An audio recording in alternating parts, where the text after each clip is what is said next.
I'm recording. Good morning. If this is morning for you, it's 10 o'clock for me. I have help today. This is Cosette. And she's being a good girl. She's getting in my way. I'm trying to get organized here, and she's helping, as it were. All right, so first, welcome to art class. I'm going to read a quick verse from Psalm 27. Verses 5 and 6, and this applies to our situation right now with the virus. Here we go. For in the time of trouble, like right now, he shall hide in his pavilion in the secret of his tabernacle. He shall hide me, he shall set me up upon a rock. God is taking care of us. And now shall mine head be lifted up above mine enemies round about me. Therefore I will offer in this tabernacle sacrifices of joy. I will sing, yea, I will sing praises unto the Lord. So we're saying that in this time of trouble, faith is in the Lord, and we're being helped. And it'll all be good later, and we will sing praises. We can start singing praises now in anticipation of being praised later. Again, here's the Bible. Put that away. And let's see, where are we now? What's next? Oh, I was going to fill you in on the infant of Prague, or the infant Jesus of Prague. Remember this? You've seen this image around here and there. It's the baby Jesus in royal robes. And it's Prague is in Czechoslovakia now. However, this was developed in Spain. So all started in Spain.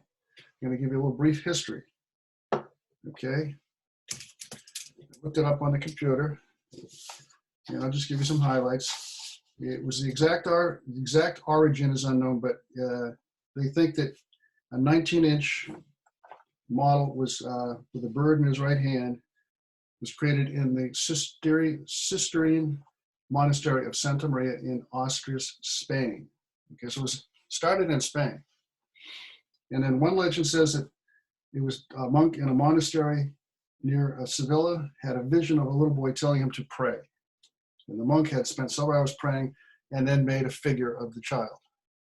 So this is just, a monk had a vision, and this is a vision. Now, in those days, the royalty wore this kind of stuff. So he, the crown, this is all, medieval kind of dress. So they're just putting that onto the child Jesus, just because that's the time that it was seen. Then the Spanish kingdom developed close ties with Czechoslovakia. So that's what happened in those days. People would get married, the royalty would marry each other, so to create alliances. So it moved over to Czechoslovakia. And there's a legend that St. Teresa of Avila was involved in some of these transmissions of the sculpture. And then it became the property of the daughter of this woman, Maria, that was wedded off.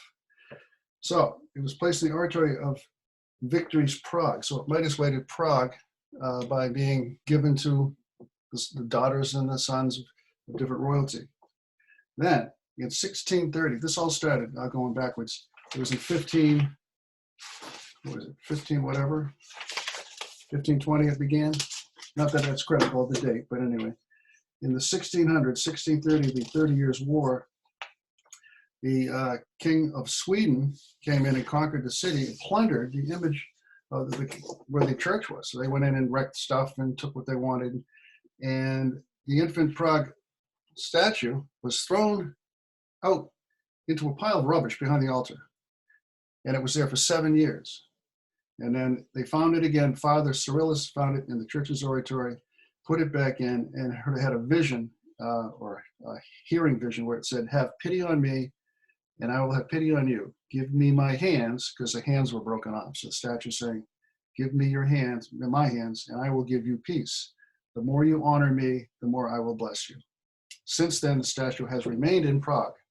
So that's why it's called the Infant Jesus of Prague, but it all started in Spain. So a little history, And there's history of everything. So, there's art history, there's musical history. So you can't get away from history. It's just what happened before now. So that's a little historical touch. Now, for today, I'm reminding you of the last lesson. It was this folding lesson here where we folded, or we draw pictures of folding. Well, slide this like this. Okay, that's better. And so I was trying to think what to do. What am I going to do this week for the art lesson? And it reminded me that I told you I was going to plant grass in the leprechaun layer, which has now become a Marian Shrine because it's May. Now look, see, there's the grass. There's Marian. Mary's hidden in the grass. Angels on either side, left and right. You can barely see the roof anymore. Now, if you notice, we made palm trees. Well, palms all fell off. Look at that. And this, remember this? These are red blossoms. They kind of ripped it. And here's this palm tree. It's kind of old. So what I do is I come out in my yard and I was mowing the lawn and these flowers popped off because I hit it with a lawnmower. So I said, well, put them on there. And look at lilac. So the whole idea here is that just because you do something once doesn't mean you're done with it. So this is out on my patio, and I just sit there. We go out in the afternoon and catch the sunset or something. Sit out in the backyard and look at this. Is just part of our patio. Little owl. So there's the Marian Shrine. Leprechaun layer. Leprechaun went back to Ireland, so Marian Shrine now because it's May, month of May. So gotta put this back down there, and maybe you'll do some further work on your leprechaun layer or whatever you want to call it. All right, so again, that was all just preliminary, catching up on what's going on in the world, and my world anyway. Sharing it with you guys, gals. Okay, so when I knocked off that thing with my lawnmower, I said, well, let's take a picture of that. Okay, so there's a picture of the shrine. It gives you a little, maybe a little better close-up. See the white flower on top there? Okay, so that's a big cluster of blossoms. But look at, if you look at it closely, I don't know if the light's any good here, but trying to show you a definition, it's hard to see. It doesn't look that good. Anyway, what I did is I did a drawing of the bush, and then I did a drawing of the cluster of flowers, and then I focused in on the blossoms themselves. I don't know, I guess this isn't showing too well, but I decided to focus on any one little blossom. And I'll show you what I did. So here's my original drawing. See the cluster, the big ball? That's all little tiny blossoms, all in one big ball. There's a huge bush. Of course, I didn't have time to draw the whole bush. I just drew the way it looked. But then I focused in on the individual blossoms. So each one of these tiny little things is a blossom. And so I focused in and I went closer and I looked. And each one of those little blossoms has 5 leaves. And there's 3 little pistils or stamens. I forget which is which, but the little things that with the pollen balls on the top. And so I took a picture and look, if you look close, there's 5 or 6 of those things. So it's not always 3. It could be 4 or 5 or 6 of those little things that stick up. So I did that. And then I blew it up even more. To say, okay, I really want to focus on just the one blossom. I'm not worried about the whole flower or the background or anything else. And then I got even closer and showed the little pollen balls. See here, I just have round balls at the top, but they're really, if you look really close, it's more like that. It didn't show up on my camera when I held it up to you guys. It was hard to see, but these little flowers are yellow. and everything else is white. These are white flowers. So then that reminded me of Georgia O'Keeffe. Okay, she's a famous artist. Right there, Georgia O'Keeffe.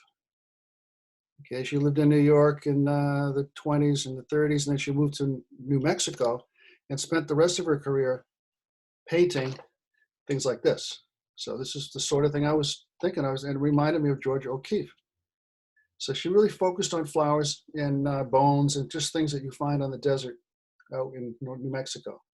But she's really famous for her flowers. This one happens to be white, so I figured that's exactly what I'm working on today. But she did all colored ones too. Okay. As much of her extensive artistic productions became focused on diverse elements of the natural world: animal, bones, shells, desert, sky, and most frequently flowers. She often enlarged flowers, making a single flower dominate the entire picture space. So that's what I'm working on today.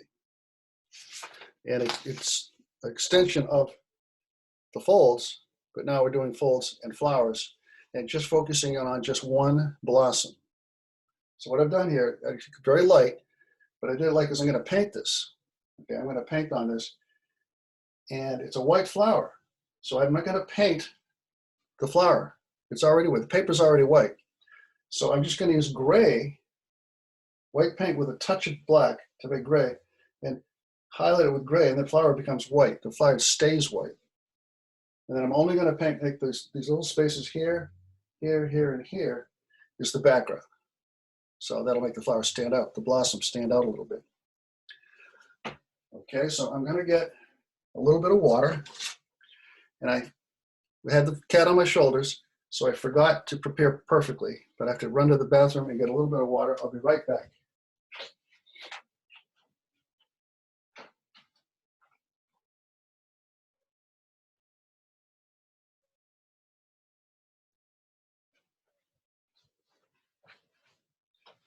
Okay, it's the cat's fault. I forgot. Got to blame somebody else, right? Okay, so I stick my water clip right on there like before. And again, you always have paper towel. You got to have paper towel. That one's dirty, so I'll use this one. Now I'm going to use white. Like I said, I wasn't going to use white, but well, I'm going to use gray. But to get gray, you need white. I've told this in case you forgot. I'm seeing what I'm doing here. Okay. I'm going to put a good amount of white on there because to make that into gray, I have to add black. But just the tiniest bit of black is going to make that all that white. See how little bit of black I put on there? Just the tiniest bit. Okay, I'm going to use an acrylic brush because I'm not worried about doing big areas of watercolor now because it's more precise. I'm going to stand over this way. So I just could wet my brush, take just a little bit of the tip of the brush. See how that's all the black I'm using. Now watch. A little bit of black makes a nice gray. So I'm going to use the gray. And I want to make it a little darker, so I just take a little more black, a little darker. There we go. That's what I'm looking for. And just keep doing it.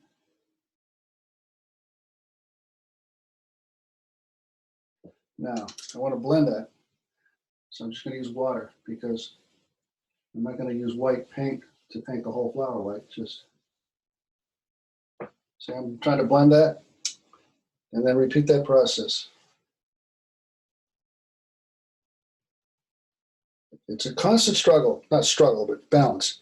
You have to mix whatever you're mixing, and too much water, it gets soupy like that. You have to go back and get more black if you need black, whatever your color is. Then once you get it working the right way, kind of start blending it. Okay, so it's a white flower, but I'm just using the gray to make shadow. Like maybe put a little line down the middle because the petal has a depression in the middle. It doesn't, I don't know if that's catching it. I'm looking at my screen and I can't really see that good. Okay, it looks better with the light like that. I'm just going to continue. Hopefully it's, you can see what I'm getting at.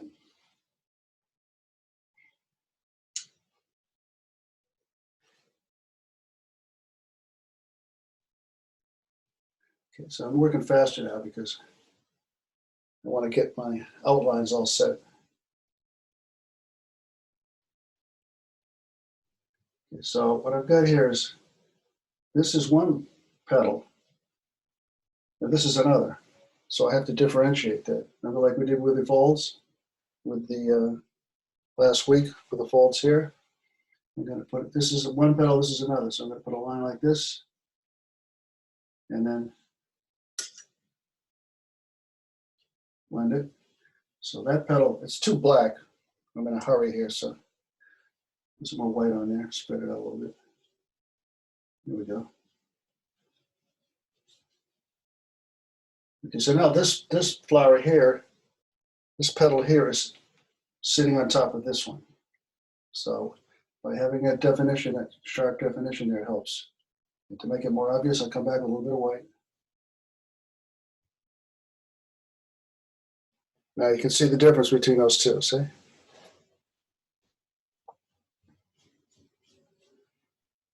Little by little. Dark here.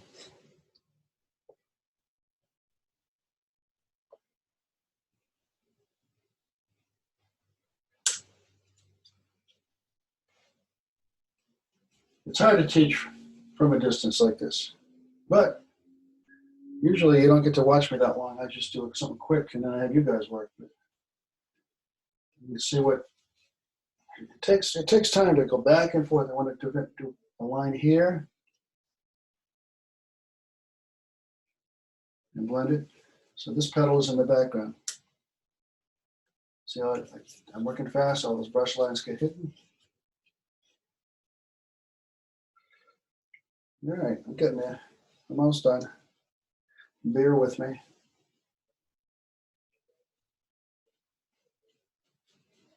So that petal sticks out.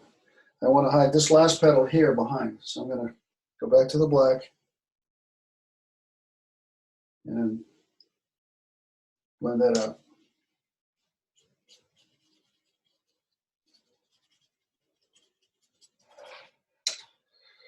Little by little. Whoops, too much black. Look at that. Rinse off the brush. What a mess, what a mess. That's what happens when you're in a hurry, right? Don't worry about it.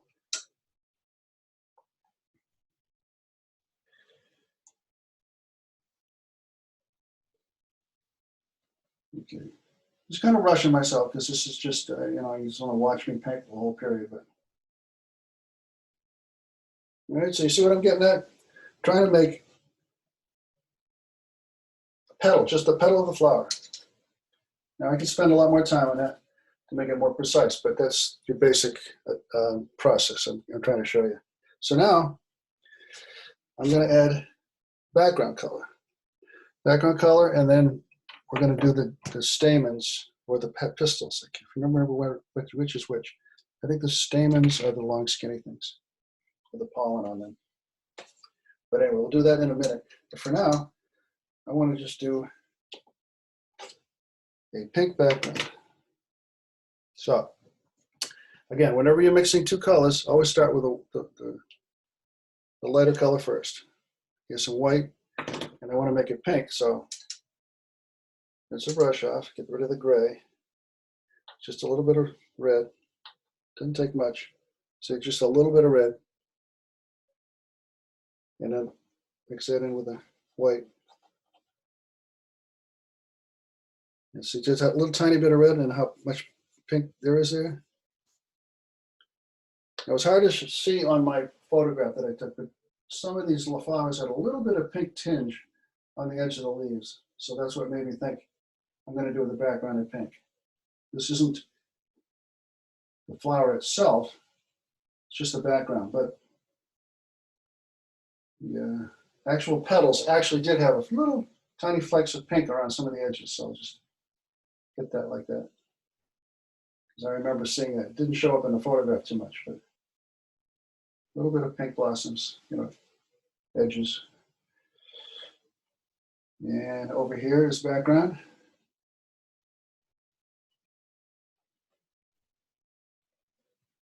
La-di-da-di-da. And then background here, background here. And you can see the edge of the leaf, the petals. So I want you to focus on, if you can go outside, there's lilacs are out today, whatever kind of flowers you can find a flower that has many clusters, like lilacs have many, many little blossoms in there. Some flowers just have one blossom at a time, like a dandelion, but a dandelion has all those little spikes of yellow. So find something that has just a lot of little blossoms and then focus on one blossom. Do a couple of drawings, blow it up, and just focus in on just that blossom itself, not the whole entourage. Okay, so now in the middle, like I said, there was about 4 or 5 of those individual stamens. I should have looked it up. It's stamens. See, the stamens are pistils. And they had white stems. And on top of each one is a pink blossom. So that's why I have pink. And there's pollen balls. This is to get the honeybees to come.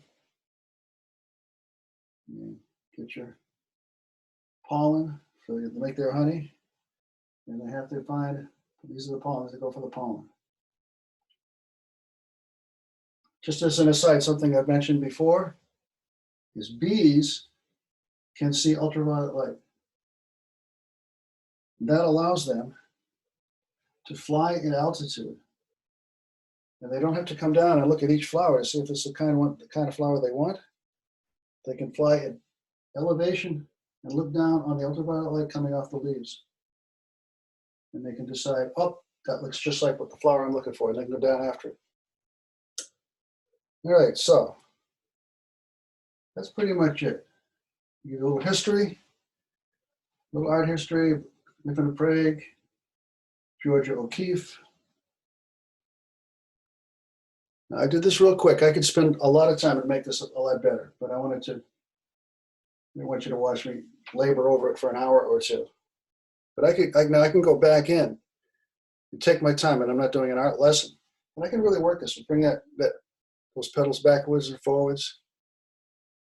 I'm just looking right now, and I can tell that this definition isn't so good. Make that a little more pronounced, so that the difference between these two petals is shown by having a background color there. All right, so that'll be it for today. Hope you learned a little something and were encouraged to try some of this yourself. Okay. Hail Mary, full of grace, the Lord is with thee. Blessed art thou among women, and blessed art the fruit of thy womb, Jesus. Holy Mary, Mother of God, pray for us sinners, now and at the hour of our death. And I hope our death isn't soon. Okay. See y'all later. I'm going to shut this off.